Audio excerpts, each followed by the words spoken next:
पे देखना है main points of molecular orbital theory. कल जो चीज़ें मैंने समझाई थी उसी के ऊपर बेस्ड है। थोड़ा बहुत नया इसमें वर्ड मिलेगा तुमको, तो कंफ्यूज मत होना, कुछ नहीं समझते तो बोलो। देखो क्या बोल रहा है, as electron is present in atomic orbital. हमको पता है कि इलेक्ट्रॉन कहाँ पे प्रेजेंट होते हैं, एटॉमिक ऑर्बिटल, जिसको अपन आगे शॉर्ट में एओ करके लिखेंगे। लास्ट टाइम भी मैंने तुमको बताया था एटॉमिक ऑर्बिटल मॉलिक्यूलर ऑर्बिटल क्या होते हैं। In atom in the similar way it is present in the molecular orbital. जैसे एटम्स में इलेक्ट्रॉन होते हैं वैसे ही मॉलिक्यूलर ऑर्बिटल में भी इलेक्ट्रॉन होंगे, बट मॉलिक्यूलर ऑर्बिटल वर्ड मैं कब यूज करता हूँ, मॉलिक्यूल के लिए, और एटॉमिक ऑर्बिटल किसी पर्टिकुलर एटम के लिए।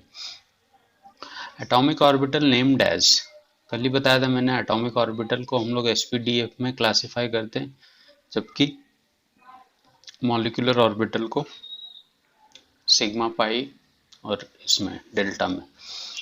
बट ये नहीं है पोर्शन में, खाली दो ही आएंगे। Number of atomic orbital combined is equal to the number of molecular orbital form. जितने एटॉमिक ऑर्बिटल कंबाइन होंगे उतने ही मॉलिक्यूलर ऑर्बिटल बनेंगे, उससे ज़्यादा कम कुछ भी नहीं होगा।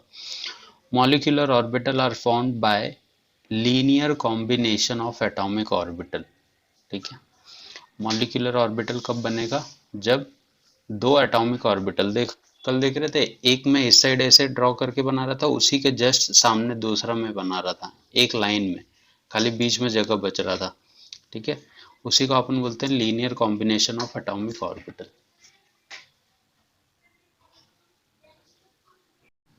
When two atomic orbitals are combined, two new molecular orbitals are formed, named as bonding molecular orbital and anti-bonding molecular orbital। याद है, कल मैं जब दो एटम को आपस में ऐड कर रहा था तो एक नीचे बॉन्डिंग में बन रहा था और एक ऊपर एंटी बॉन्डिंग में। तो जब भी दो एटॉमिक ऑर्बिटल कंबाइन होंगे तो वो लोग क्या करेंगे, दो नए मॉलिक्यूलर ऑर्बिटल फॉर्म करते हैं। एक को हम लोग क्या बोलेंगे, बॉन्डिंग मॉलिक्यूलर ऑर्बिटल, और दूसरे को एंटी बॉन्डिंग मॉलिक्यूलर ऑर्बिटल। तो आगे ये सब शॉर्ट में ही अपन नाम यूज करेंगे।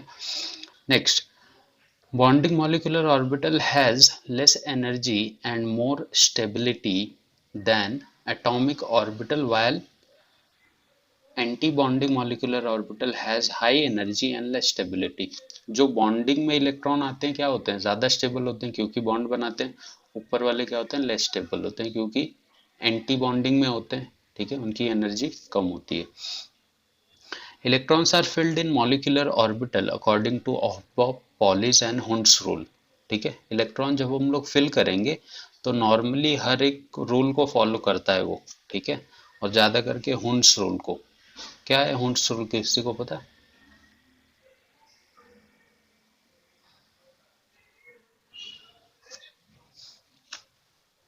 हाँ, इलेक्ट्रॉन अगर हैं अपने पास तो जितने भी ऑर्बिटल है पहले सिंगल फील्ड होंगे, और अगर बचेंगे तो पेयर्ड होंगे, नहीं बचेंगे तो कोई बात ही नहीं। ठीक है, similar but there is no N plus L, ये वाला लाइन नहीं भी लिखोगे चलेगा, कोई जरूरत नहीं है वैसे तुम लोग को। ठीक है, हुंड्स रूल यहीं तक लिखो इसको। हमको ऐसा बताया गया है कि जब दो एटॉमिक ऑर्बिटल कंबाइन होते हैं, ठीक है, मान लो ये कोई एटॉमिक ऑर्बिटल है, ये कोई एटॉमिक ऑर्बिटल है, ये जब कंबाइन होते हैं तो एक क्या होती है, बॉन्डिंग में बनेगा मॉलिक्यूलर ऑर्बिटल, और एक एंटी बॉन्डिंग में। ये तुम्हारा एटॉमिक ऑर्बिटल है, ये तुम्हारा एटॉमिक ऑर्बिटल है, ये हमारा मॉलिक्यूलर ऑर्बिटल है। करेक्ट है? ठीक है, तो स्क्रॉडिंजर ने जो इक्वेशन दी थी, ठीक है, अब ये तो नॉर्मल अपने समझने के लिए है। मान लो कोई एटम है ए और कोई एटम है बी। ठीक है, इनका जो इलेक्ट्रॉन होगा, ये दोनों आपस में अगर मान लो बॉन्ड बना रहे हैं, तो जो इनका इलेक्ट्रॉन होगा वो तो हमको पता है ना कि वो वेव फंक्शन का होगा। ठीक है, तो इसके भी जो इलेक्ट्रॉन होंगे कुछ ऐसे वेव के फॉर्म में होंगे, और इसके भी इलेक्ट्रॉन कुछ ऐसे वेव के फॉर्म में होंगे। वेव पूरा नहीं बनाना अपने को, थोड़ा सा समझने के लिए खाली देखो। तो जो स्क्रॉडिंजर ने इक्वेशन दी थी, स्पेलिंग भी साले लोग का कैसा है। ठीक है, स्क्रॉडिंजर ने जो इक्वेशन दी थी, मैंने कल तुमको एक वर्ड ऐसे बताया था कि इसने एक सिंबल दिया था ऐसे साई करके, इसको साई प्रोनाउंस करते हैं हम लोग, ठीक है, ऐसे दिखता है तुमको। तो इसका बोलना क्या है कि अब इस वेव फंक्शन में इलेक्ट्रॉन कहीं भी हो सकता है, ठीक है। तो ये जो साई है ना, ये क्या बताता मालूम है, इलेक्ट्रॉन मिलने की प्रोबेबिलिटी को ये एक्सप्लेन करता है। ये सिंबल, इसका कोई फिजिकल ये नहीं है, तुम बोल सकते हो इसका कोई फिजिकल प्रूफ नहीं है, बट ऐसा हाइपोथेटिकली कंसिडर किया गया है कि इलेक्ट्रॉन मिलने की जो पॉसिबिलिटी है उसी को हम लोग क्या बोलते हैं, साई, ठीक है। तो मान लो ये तुम्हारा साई ए है और ये साई बी है, ठीक है। इसमें अगर ये ऊपर वाले दोनों ऑर्बिटल मिल गए प्लस प्लस वाले, तो क्या होगा, बॉन्ड बनेगा कि बॉन्ड टूटेगा, बॉन्ड फॉर्मेशन होगा।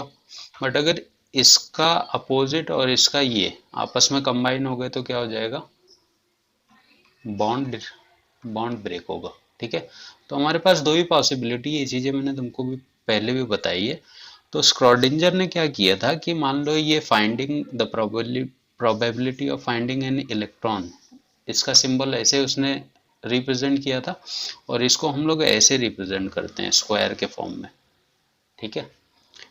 तो इलेक्ट्रॉन अगर तुमको ढूंढना है या हमको कहाँ पे मिल सकता है, तो ये ऐसे रिप्रेजेंट किया जाता है साई स्क्वायर से, ठीक है। ए का इलेक्ट्रॉन ढूंढना है तो साई स्क्वायर ए, और बी का ढूंढना है तो साई स्क्वायर बी, राइट है।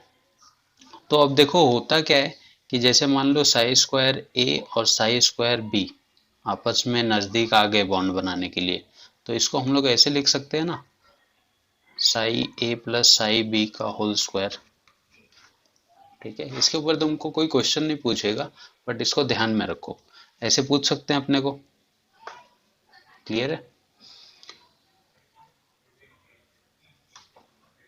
तो ये जो तुम्हारा बना है इसका फॉर्मूला क्या हो जाएगा, वही तुम्हारा मैथ्स वाला rule, psi A square plus psi B square plus 2ab, ठीक है।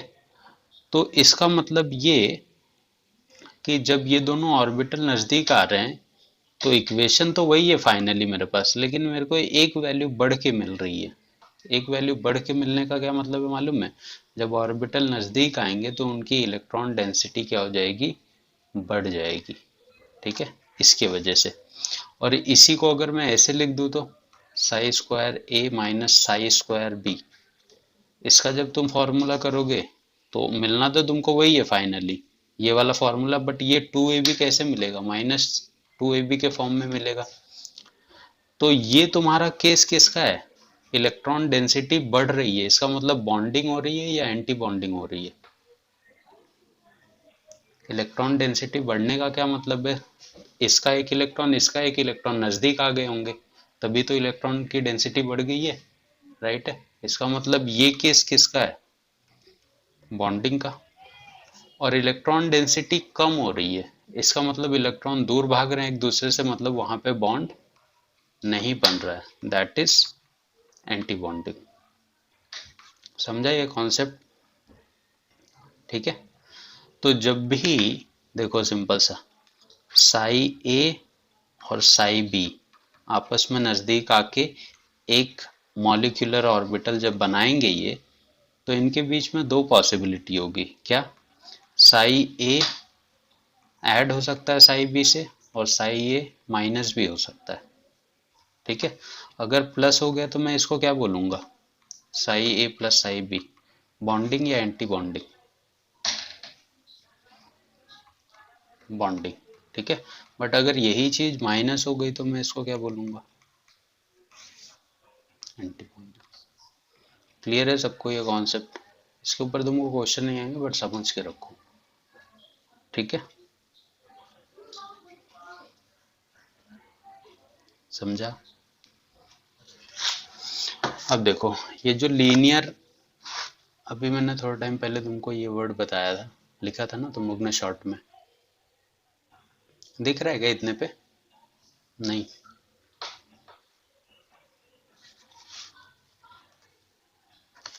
दिख रहा है नहीं दिख रहा है,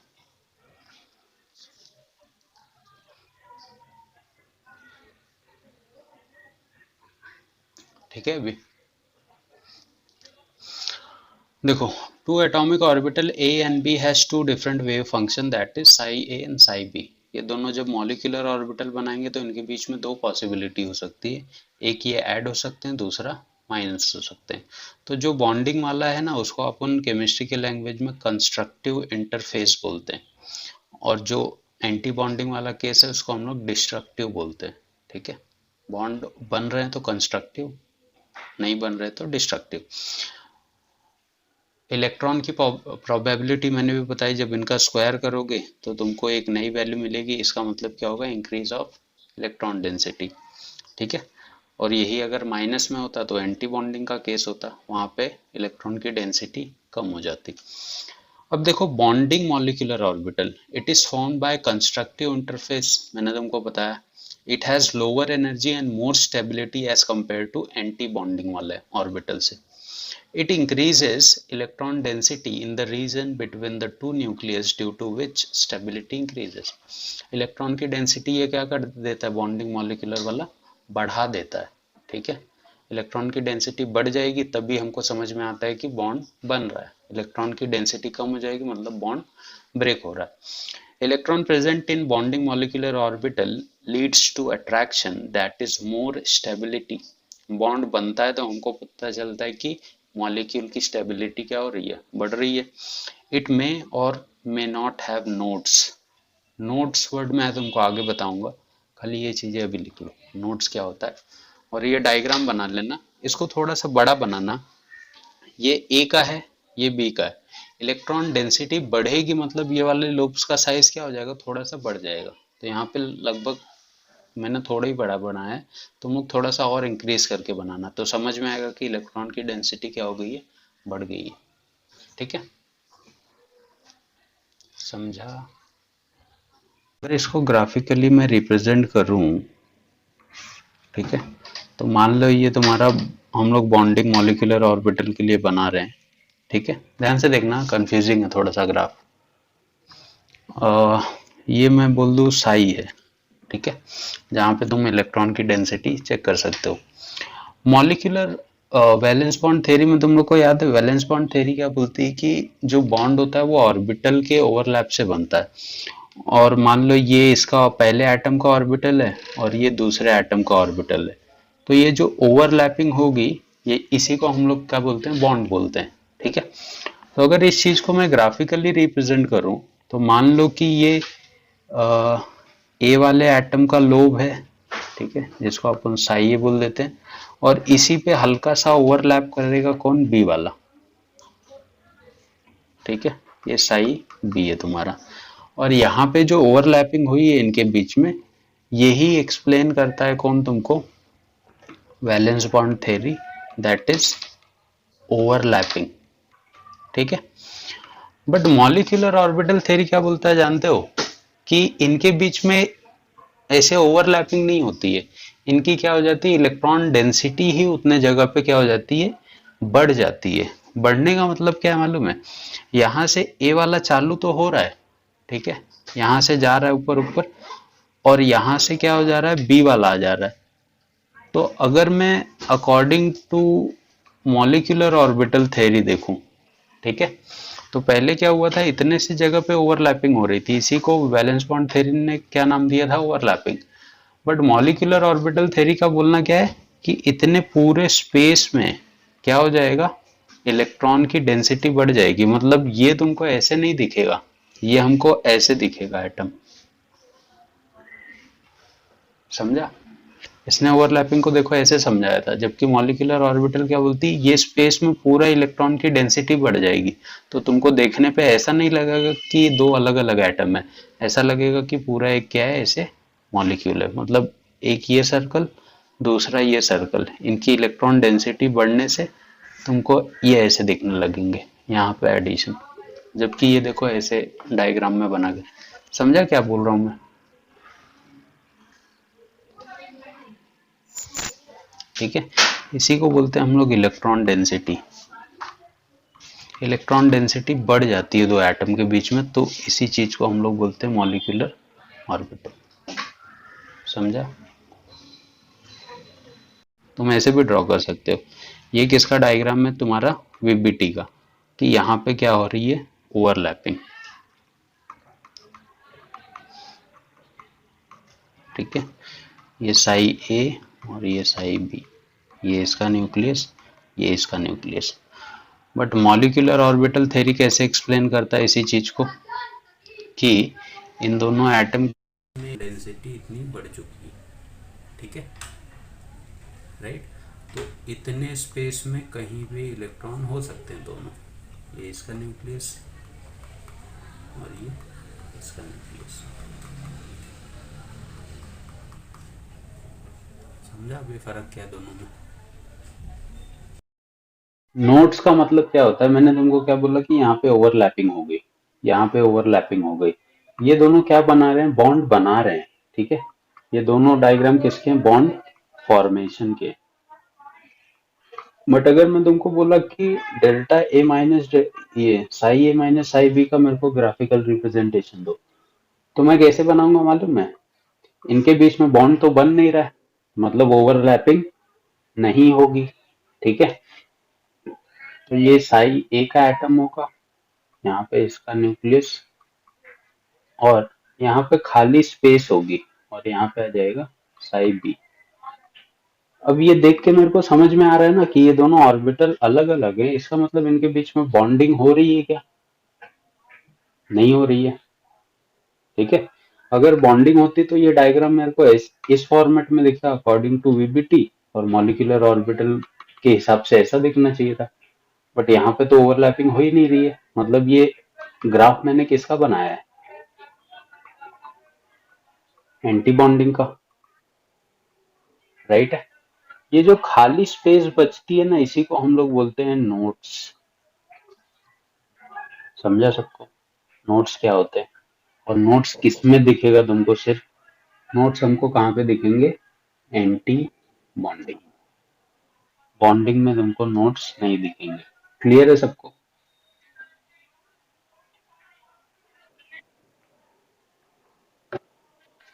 उसने में और मे नॉट इसलिए लिखा है उसने, क्योंकि मान ले यहाँ पे जो इलेक्ट्रॉन की डेंसिटी है, मैं पूरे स्पेस में नहीं कंसिडर कर सकता ना कि सब इलेक्ट्रॉन ही भरे हुए हैं। कहीं कहीं कुछ ऐसी जगह भी होंगी जो खाली पड़ी होंगी, तो ऐसा हो भी सकता है और नहीं भी हो सकता, वैसा वो बोल रहा है। बट इसमें तो फिक्स होगा कि खाली स्पेस तुमको मिलेगी। That is notes. अब देखो दूसरा जो है अपने पास, एंटी बॉन्डिंग मॉलिक्यूलर ऑर्बिटल। क्या बोला था मैंने? एंटी बॉन्डिंग मॉलिक्यूलर ऑर्बिटल कब बनेंगे? जब ए माइनस बी होगा, ठीक है। और इसका अगर स्क्वायर करोगे तो ये -2ab मिलेगा, जो ये मेरे को बताता है इट डिक्रीजेस इलेक्ट्रॉन डेंसिटी, ठीक है। It is formed by destructive interference, has more energy than combining atomic orbital. Electron density in the region between two nucleus is decreased, which is responsible for less stability of bond. Electron present in ABMO leads to repulsion. ठीक है, it will always have nodes. तो वही points हैं, तुमको मुझे नहीं लगता कि समझने में दिक्कत होगी। और इसका ग्राफ देखो, अभी मैंने क्या बोला था कि जब ये दोनों कंबाइन हो रहे थे तो इसका साइज बढ़ जा रहा था, क्योंकि इलेक्ट्रॉन डेंसिटी क्या हो रही थी? बढ़ जा रही थी। जब ये दोनों कंबाइन होंगे, मतलब माइनस होंगे एक दूसरे से, यहाँ पे माइनस का साइन आएगा। जब ये दोनों माइनस होंगे एक दूसरे में से, तो इलेक्ट्रॉन डेंसिटी कम हो रही है, मतलब ये साइज क्या हो जाएगा? अपने आप कम हो जाएगा। क्लियर है? और ग्राफिकल रिप्रेजेंटेशन जैसे मैंने बनाया था, तुम लोग वैसे बना सकते हो तो और अच्छा, नहीं तो मैं लास्ट में बता दूंगा, टेंशन मत लो। पहले लिखो,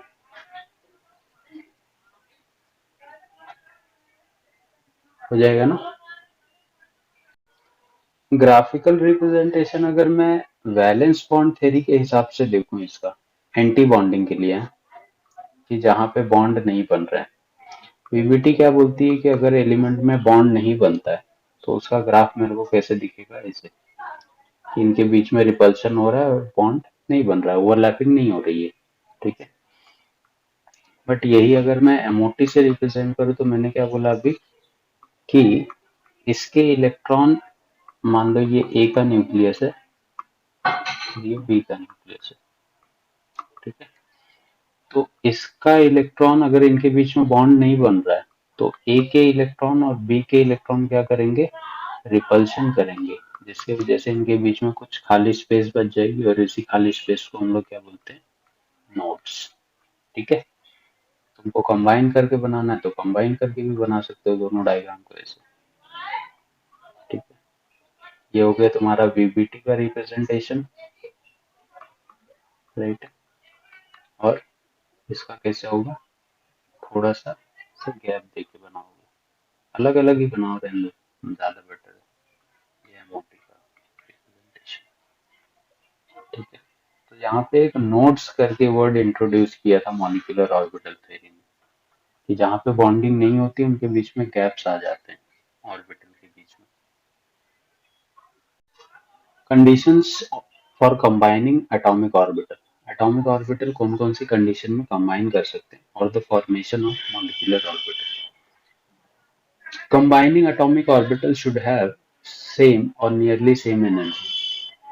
ऐसे ही ऑर्बिटल आपस में कंबाइन कर सकते हैं जिनकी एनर्जी क्या हो, लगभग सेम हो। For homoatomic energy will be same but for heteroatomic atomic it is nearly same. अगर सेम जैसे 1s ओवरलैप कर रहे हैं तो दोनों की एनर्जी क्या है, एग्जैक्टली सेम है, होमोatomic है, ठीक है। बट मान लो अगर 1s और 2s है तो इन दोनों की एनर्जी क्या होगी, डिफरेंट होगी। और दोनों में से अच्छी ओवरलैपिंग कौन कर सकता है, 1s या 1s 2s, 1s, ठीक है। Combining atomic orbitals should have same symmetry along internuclear axis. ये वर्ड भी तुमको बार बार आएगा, internuclear axis, बताता हूँ ये क्या वर्ड है। Combining atomic orbitals should have same symmetry, ठीक है, बताता हूँ क्या होता है। Combining atomic orbitals should overlap effectively to form strong bond, ठीक है। जितना ज्यादा इफेक्टिव ओवरलैपिंग होगी, मतलब जितना अच्छी ओवरलैपिंग होगी उतना अच्छा क्या होगा, बॉन्ड का फॉर्मेशन होगा। इंटर न्यूक्लियर एक्सिस क्या होता है, थोड़ा ध्यान से देखना, आगे ये बहुत जरूरत पड़ेगी। इंटर न्यूक्लियर एक्सिस, राइट है, जिसको हम लोग शॉर्ट में आईएनए भी लिख रहे हैं। इंटर न्यूक्लियर एक्सिस क्या होती है, मान लो ये एस ऑर्बिटल है, तीन होते हैं अपने पास, एक्स वाई, वाई और जेड, तीन एक्सिस है, ठीक है। तो ये मान लो एस ऑर्बिटल है, एक दूसरा एस ऑर्बिटल है, एक्स वाई जेड, ठीक है। ये दोनों ओवरलैप कर जाएंगे। हम लोग अभी तक क्या पढ़ रहे थे कि एक्स एक्सिस पे इनकी ओवरलैपिंग होती है, ठीक है। बट होता क्या है तुम्हारा, तुम ले सकते हो, ऐसा कोई दिक्कत नहीं है इसमें। बट होता क्या है मालूम है, जैसे ये एक्स है, ये वाई है और जेड है, तो जेड एक्सिस क्या होती है, ऊपर की तरफ होता है तुम्हारा, बाहर की तरफ निकला होता है। ये तो प्लेनर है दोनों एक्सिस, और ये बाहर की तरफ निकला होता है, ठीक है। तो हम लोग जब अब लेंगे ना इंटर न्यूक्लियर एक्सिस, तो हम लोग किसको पकड़ के चलते हैं, मतलब जेड को, ठीक है। तुम इसको भी ले सकते हो, एक्स को भी लेके कोई दिक्कत नहीं है, बट ज्यादा करके बुक्स वगैरह में देखोगे ना तो इंटर न्यूक्लियर एक्सिस किसको लेते हैं, जेड को लेते हैं, क्योंकि ये ऊपर की तरफ होता है तो ऊपर की ओवरलैपिंग डायरेक्ट मॉलिक्यूल से होती है। तो 3D में जब हम लोग रिप्रेजेंट करते हैं ना चीजों को, तो इंटर न्यूक्लियर एक्सिस हमेशा किसको लेते हैं, जेड को, मैक्सिमम केसेस में। एक्स को भी तुम लेके चल सकते हो, वाई को भी, ऐसा कुछ है नहीं कि पर्टिकुलरली इसी को लेना है, ठीक है। बट जेड को ज्यादा कंसिडर किया जाता है क्योंकि थ्री डायमेंशनल में यही एक्सिस आता है, बाकी ये तो प्लेन पे आ जाते हैं दोनों भी, ठीक है। तो वही इसने बोला है, combining atomic orbital should have same symmetry, मतलब इसका अगर जेड एक्सिस है तो सामने वाले का भी कौन सा एक्सिस होना चाहिए, जेड एक्सिस होना चाहिए, ओवरलैपिंग करने के लिए, समझा। Types of molecular orbital, types of molecular orbital में मैंने तुमको पहले भी बताया, सिग्मा पाई और दूसरा वो वाला बनेगा, बट उसकी जरूरत नहीं है। तो पहला क्या बनता है अपने पास, सिग्मा मॉलिक्यूलर ऑर्बिटल। क्या बोल रहा है, this molecular orbital is formed bye overlapping of atomic orbital along internuclear axis. जब भी इंटरन्यूक्लियर एक्सिस पे ओवरलैपिंग होगी तो उससे हमेशा क्या बनेगा, सिग्मा बनेगा, जो कि हमको पता है सिग्मा एक्सिस पे होगा तो सिग्मा बॉन्ड बनेगा, नहीं तो पाई बॉन्ड बनेगा। मैंने क्या बोला, इंटर न्यूक्लियर एक्सिस हम लोग किसको लेके चलते हैं, जेड एक्सिस को। ठीक है, तो ये लिखने की जरूरत नहीं है, खाली लिख लेना I N A Z axis. Configuration मैंने कल तुमको बताया था, पहले क्या आता है, सिग्मा वन एस फिर sigma star N one S, ये बॉन्डिंग का है, ये एंटी बॉन्डिंग का है। सिग्मा टू एस फिर sigma star two S, bonding anti bonding.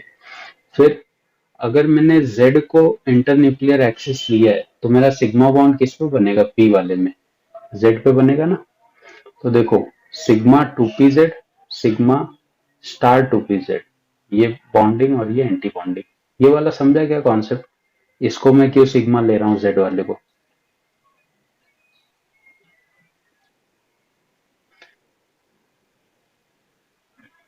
सबको ब्लर दिख रहा है बिल्कुल। अगर मैं जेड एक्सिस को मान रहा हूं इंटरन्यूक्लियर एक्सिस, तो पहला जो सिग्मा बनेगा वो जेड पे ही बनेगा ना। अगर मैं जेड को इंटरन्यूक्लियर एक्सिस लेके कंसीडर करके चल रहा हूँ, तो पहला एक्सियल ओवरलैपिंग किस पे होगा, जेड पे ही होगा। तो वही वो बोल रहा है कि sigma P two P Z और sigma star two P Z, एक बॉन्डिंग में दूसरा एंटी बॉन्डिंग में। समझा नहीं समझा।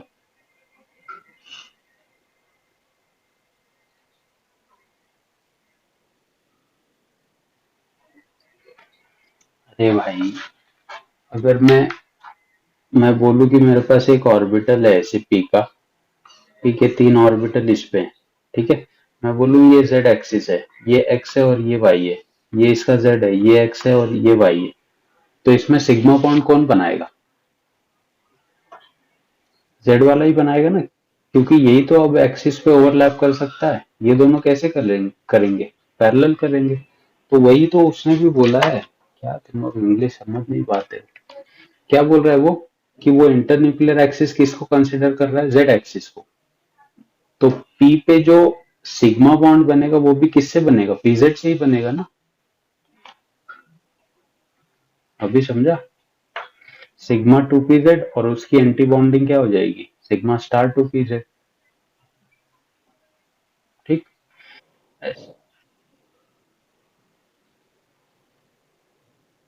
आप, वही मैं बोल रहा हूँ ना, आप कल के लेक्चर में थे नहीं ना, कल 4 घंटे के लेक्चर में आप गायब थे, तो 4 घंटे वाली चीज मैं फटाक से नहीं समझा पाऊंगा। आप मेरी मजबूरी समझिए, मानती कि नहीं। किसी से पूछना, अपने फ्रेंड लोग से समझा देगा। ऐसा ऑर्बिटल बाकी लोग को ये समझा कॉन्सेप्ट, बाकी जो पाई वाला बॉन्ड बनेगा वो किस पे बनेगा, पाई टू पी एक्स और पाई टू पी वाई पे। ठीक है, ऐसा ऑर्बिटल क्या, ऐसा ऑर्बिटल अगर मान लो कंस्ट्रक्टिव इंटरफेस में जा रहे हैं तो क्या बनाएंगे, बॉन्ड बनाएंगे, that is sigma one S. क्या है ये, बॉन्डिंग मॉलिक्यूलर ऑर्बिटल। ये तुमको ऐसे कुछ दिखेगा, ये इसका न्यूक्लियस, ये इसका न्यूक्लियस, बीच में क्या हो गया, इलेक्ट्रॉन डेंसिटी बढ़ गई है। बट अगर ये डिस्ट्रक्टिव में जाएंगे, मतलब सिग्मा स्टार में जाएंगे, तो क्या बीच में आ जाएगा इनके, रिपल्शन होगा, और बीच में क्या आ जाएगा, नोट्स आ जाएगा। अभी पीछे हम लोग यही डिस्कस कर रहे थे। ठीक है, तो ये एंटी बॉन्डिंग मॉलिक्यूलर ऑर्बिटल है। समझा ये पूरा। पीजेड वाला जब पाई बॉन्ड सिग्मा बॉन्ड बनाता है, पीजेड एक्सिस पे था, तो इसका पॉजिटिव पॉजिटिव क्या होगा, ऐसे कंबाइन होगा, और नेगेटिव वाले क्या हो जाएंगे, थोड़े से पीछे चले जाएंगे ऐसे। ठीक है, इनके बीच में हल्का फुल्का तुमको नोट्स देखने को मिलता है। तो ये तुम्हारा sigma two P Z bonding molecular orbital, और डिस्ट्रक्टिव में अगर बनेगा तो इसके बीच में भी नोट्स आ जाएगा और इनके बीच में भी नोट्स आ जाएंगे। तो sigma star two P Z anti bonding molecular orbital. फिर उसके बाद पाई वाला स्टार्ट होगा, पहले इसको लिख लो ऊपर वाला, पाई वाला मॉलिक्यूलर ऑर्बिटल साइडवे ओवरलैपिंग से बनेगा, पहले भी बताया तुमको। ठीक है, perpendicular to internuclear axis, perpendicular हो सकते हैं। तो अब देखो, पाई वाला कैसे बना रहा था, अभी तुम लोग भी बताए थे ना थोड़े टाइम पहले, पाई टू पी एक्स और pi star two P X. फिर वाई वाला pi two P Y and pi star two P Y, bonding anti bonding का कॉन्सेप्ट। अगर इनके बीच में कंस्ट्रक्टिव इंटरफेरेंस होगा तो क्या होगा, ठीक है, ये पॉजिटिव पॉजिटिव जुड़ जाएंगे ऐसे, नेगेटिव नेगेटिव जुड़ जाएंगे, यहाँ पे इलेक्ट्रॉन क्लाउड पड़ जाएगा और यहाँ पे। बट अगर इनके बीच में डिस्ट्रक्टिव हुआ तो ये दोनों एक दूसरे से दूर भागेंगे और बीच में नोड्स आ जाएगा, जिसको आप नोडल प्लेन भी बोलते हैं। अगर तुमको बोलूं कि मेरे पास 14 इलेक्ट्रॉन है, इसका तुम कॉन्फ़िगरेशन लिख के मेरे को बता सकते हो क्या? और मेरा z एक्सिस पे है, ठीक है, मैं z को इंटरन्यूक्लियर एक्सिस लेके चल रहा हूँ, तो इसका कॉन्फ़िगरेशन देखो क्या हो जाएगा। सबसे पहले मैं क्या लिखूं, कौन बता रहा है? करेक्ट है। फिर क्या आएगा?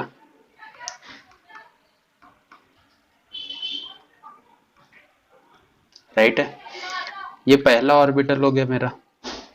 नेक्स्ट क्या आएगा? सिग्मा 2s2 और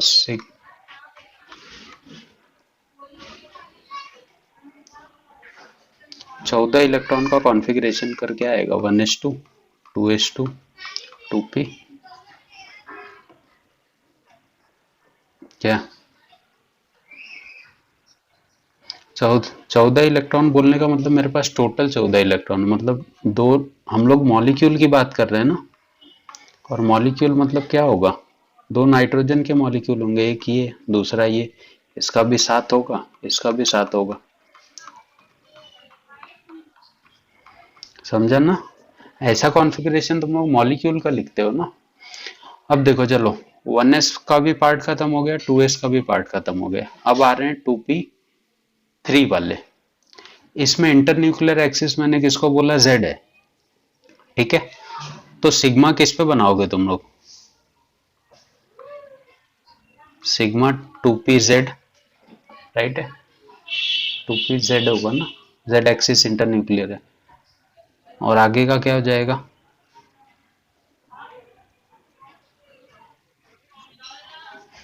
सिग्मा स्टार 2pz, ठीक है।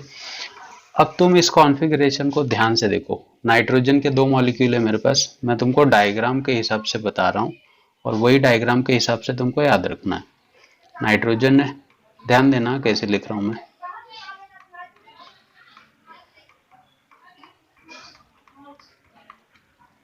क्लियर है?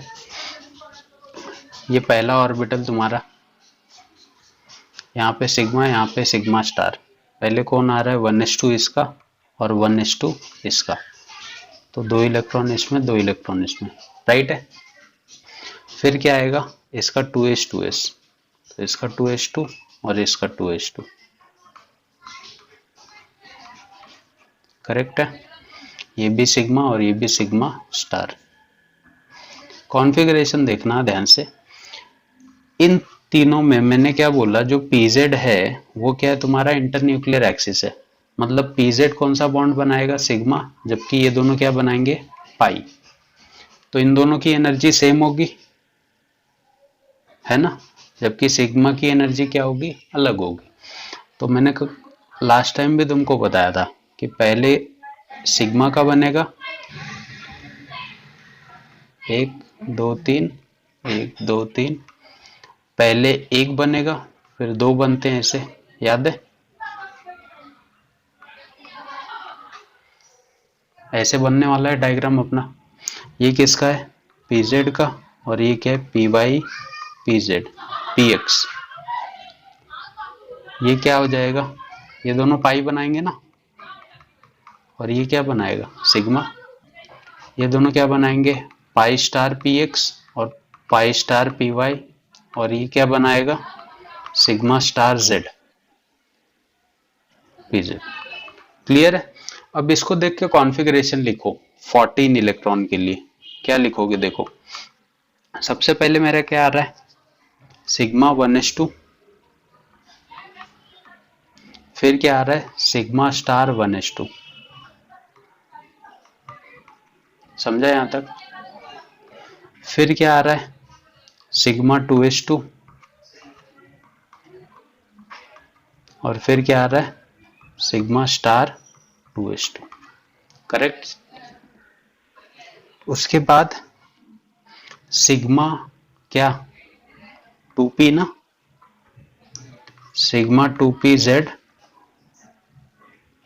दो इलेक्ट्रॉन हैं इसमें। और इसके बाद क्या आ रहा है देखो, अब इसकी एनर्जी अलग है बट इन दोनों की एनर्जी सेम है, तो इनको साथ में लिखोगे कैसे, क्या बना रहा था, पाई 2px, इसकी एनर्जी इक्वल है किसके, पाई 2py के।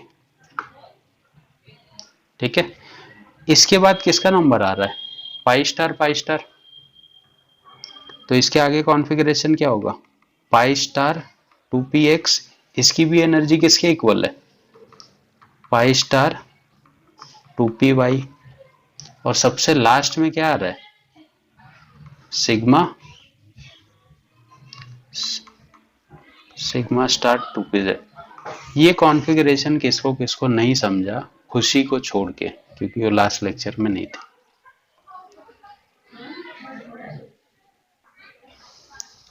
कौन सा वाला,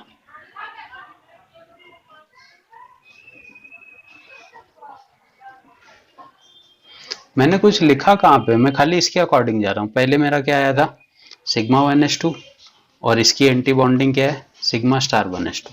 ठीक है, तो ये लिख दिया मैंने। उसके बाद सिग्मा 2s2 और सिग्मा स्टार 2s2, ये दोनों का एक ऑर्बिटल बन गया, ब्रैकेट में डाल दिया। फिर उसके बाद ये देख 2pz अलग आ रहा है।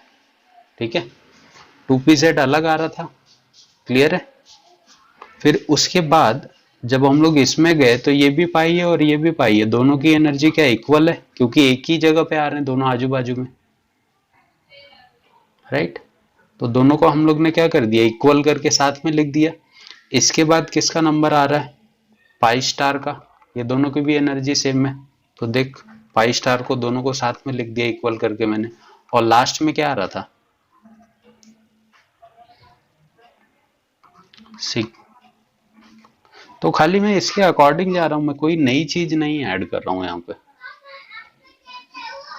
क्लियर है। अब देखो दो इलेक्ट्रॉन इसमें गए, 2 4 2 6 2 8 2 10, ठीक है, और 2 12 और 2 14, मतलब कॉन्फ़िगरेशन सिर्फ यहीं तक जा रहा है। ये सब क्या है, खाली ऑर्बिटल्स है, राइट ना। जब इलेक्ट्रॉन तुम फिल करोगे तो 14 इलेक्ट्रॉन थे, तो दो यहाँ पे 4 6 8 10 12 14 खत्म हो गए। मतलब ये जो कॉन्फ़िगरेशन हम लोग ने ऊपर लिखा है ये प्रेजेंट तो है, बट इसमें कोई इलेक्ट्रॉन है क्या, नहीं है मेरे पास। टोटल 14 इलेक्ट्रॉन थे, वो फिल हो गए, दो यहाँ पे 4 6 8 10 12 14, ये ऊपर खाली पड़े हुए। समझा कि नहीं,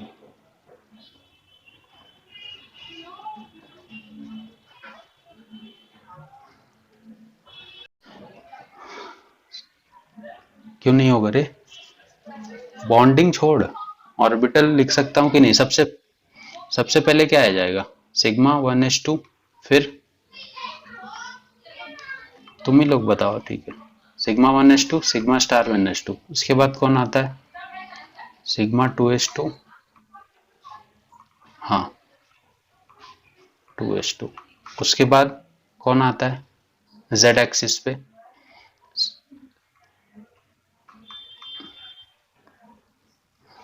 टू z एक्सिस, हाँ, तो सिग्मा 2pz के ऊपर दो इलेक्ट्रॉन, फिर किसकी किसकी एनर्जी सेम होती है, पाई,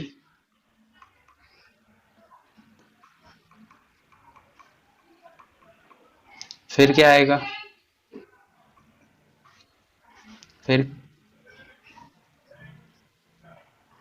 स्टार वाले यहां पे आएंगे, ऊपर आते हैं ना स्टार वाले, फिर आएंगे स्टार, पाई स्टार 2px, और इसके साथ में किसकी एनर्जी होती,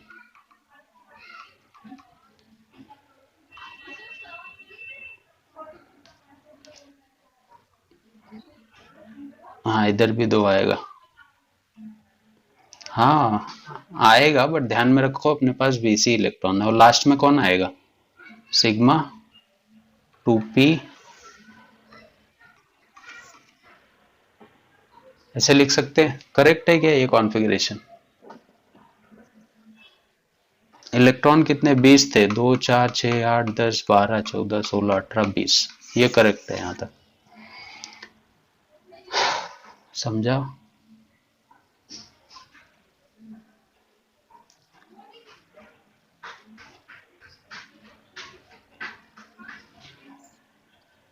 पक्का सबको क्लियर है। बॉन्डिंग, तो बॉन्ड ऑर्डर निकालने का फॉर्मूला कल मैंने तुमको बताया था। बॉन्ड ऑर्डर मतलब bonding electron minus anti bonding electron by 2। फिर bond order can be positive, zero और fractional but can not be negative. Bond order क्या हो सकता है तुम्हारा, कुछ भी हो सकता है, फ्रैक्शनल हो सकता है, जीरो बट नेगेटिव नहीं होगा कभी भी। Stability of molecule, higher the bond order more will be the stability, ये हम लोग पहले भी देख चुके हैं, पीरियोडिक टेबल में भी मैंने तुमको बताया। If bond order is same for two molecules, ion, then the number of molecule more stable having less number of electron in anti-bonding। ये लाइन पढ़ना समझा तो मेरे को बताना, नहीं तो मैं एक्सप्लेन करता हूँ। बॉन्ड एनर्जी क्या होती है, बॉन्ड ऑर्डर के डायरेक्टली प्रोपोर्शनल होती है। और बॉन्ड लेंथ क्या होता है, बॉन्ड ऑर्डर के इनवर्सली प्रोपोर्शनल होता है। जितना ज्यादा बॉन्ड ऑर्डर होगा उतनी कम बॉन्ड लेंथ होगी। ये सब पहले वाली चीजें। मैग्नेटिक बिहेवियर, तीन चीज से हम लोग देखते हैं। अनपेयर्ड इलेक्ट्रॉन नहीं है तो डायमैग्नेटिक, एक या दो अनपेयर्ड हैं तो पैरा, मोर देन टू है तो फेरोमैग्नेटिक। ये सारी चीजें मैं तुम लोग को बता चुका हूँ, तो इनको लाइन से लिख लो फिर देखते हैं। बताया है ना मैंने, नहीं? अगर मैं तुमको बोल दूं कि मेरे पास पहला एग्जांपल ले रहा हूं मैं, H2, H2 प्लस और H2 माइनस, ठीक है।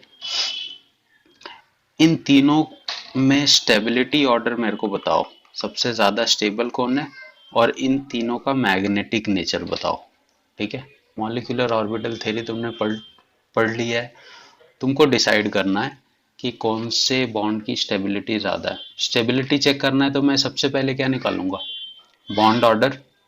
जिसका बॉन्ड ऑर्डर जितना ज्यादा होगा वो उतना ज्यादा स्टेबल होगा। तो अब तुम बॉन्ड ऑर्डर निकाल लो इसका, और पैरा डाई मैग्नेटिक नेचर भी बताओ। कि पहला एग्जांपल मैं बताऊं तुम लोग को,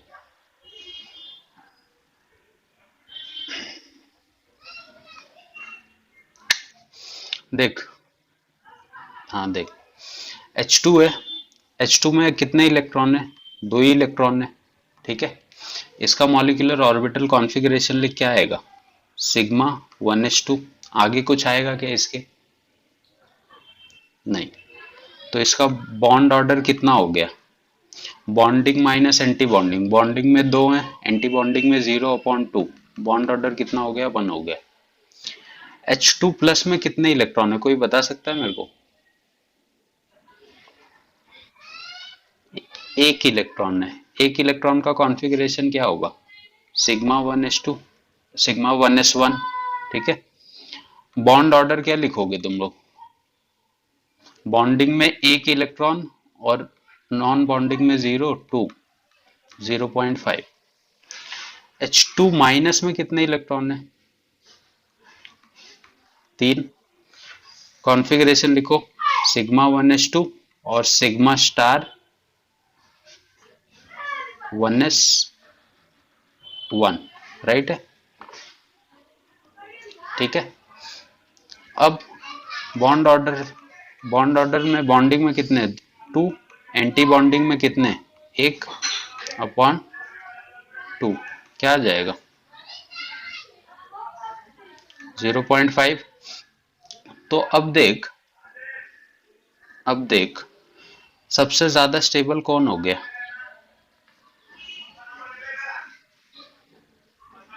सबसे ज्यादा स्टेबल बॉन्ड ऑर्डर सबसे ज्यादा H2 का है, तो H2 सबसे ज्यादा स्टेबल। इसके बाद कौन ज्यादा स्टेबल बताओ, इसका भी 0.5 है, इसका भी 0.5 है।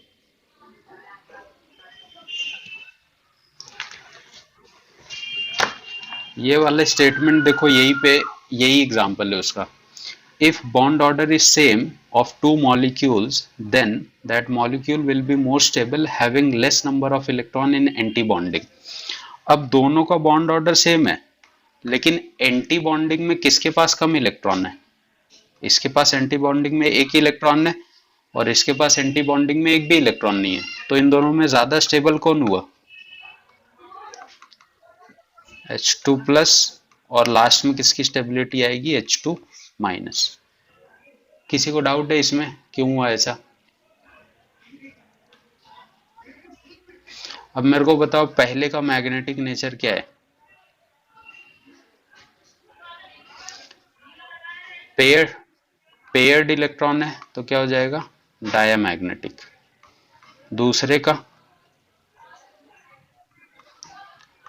पैरामैग्नेटिक। तीसरे का पैरामैग्नेटिक। समझा सबको? ये है अपने पास हीलियम 2। इसका मेरे को तो मैग्नेटिक नेचर बताओगे और बॉन्ड ऑर्डर, ठीक है? हीलियम, फिर लिथियम, बेरिलियम, B2,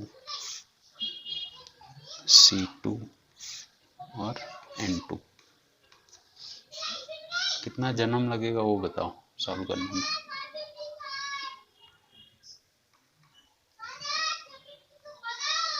नहीं भाई,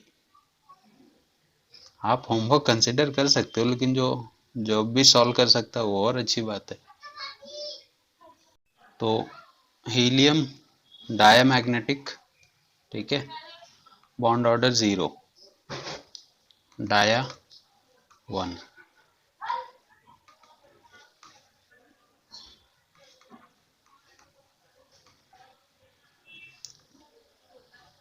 बोरॉन डाया की पैरा है? टोटल 10 इलेक्ट्रॉन होंगे ना इसके बाद, 2 4 6 2 8। पैरामैग्नेटिक आएगा। कार्बन कार्बन डाया आएगा रे।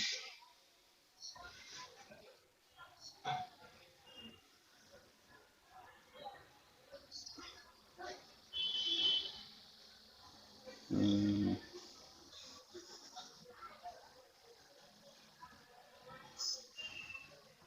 2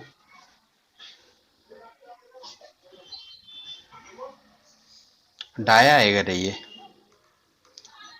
डायामैग्नेट, बॉन्ड ऑर्डर 2। नाइट्रोजन भी डायामैग्नेटिक, बॉन्ड ऑर्डर 3। सही है?